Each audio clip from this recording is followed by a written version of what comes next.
presented by Maithili Passenger। ओम नमः शिवाय। बोलिए शंकर भगवान की। डीजे लाल बनवा में जाई छिकै भैया के साली कमर में ओढ़नी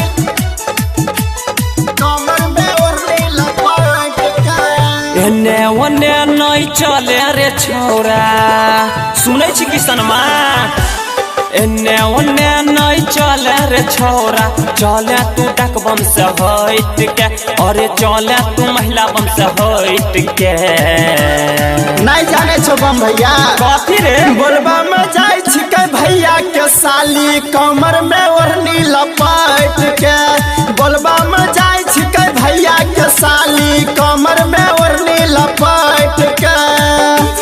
बोलबा में जाई छिकै भैया के साली कमर में Presented by Maithili Passenger। कमर में ओढ़नी लपाट के। एना नहीं कर होई जे तुम्हारा मारी, लड़की बम सब तोरा दे तोरे गारी। कनी ध्यान रखे, समझे छी ना?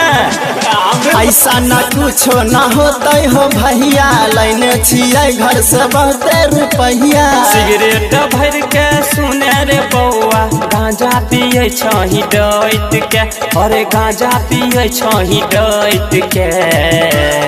हमारा सब पिए छै।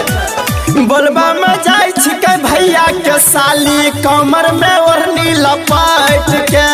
बोलबा में जाई छिकै भैया के साली कमर में ओढ़नी लपाट के। बोलबा में जाई छिकै भैया के साली बोलो बोलो डमरू वाले बाबा की। कमर में ओढ़नी लपाट के। आबि गेलै मंदिर पुलिस करे चौकीदारी, सुने रे छौड़ा नहीं करे बरियारी। अच्छा ऐसा बात छै। हाँ रे, लागल छै भीड़ चलै छै रे लमरेला, ऐसा नहीं कोनो होतै झमेला। सुन रे किसनमा राइटर पंकज, लाइन में रहे तू सैत के, अरे लाइन में रहे तू सैत के।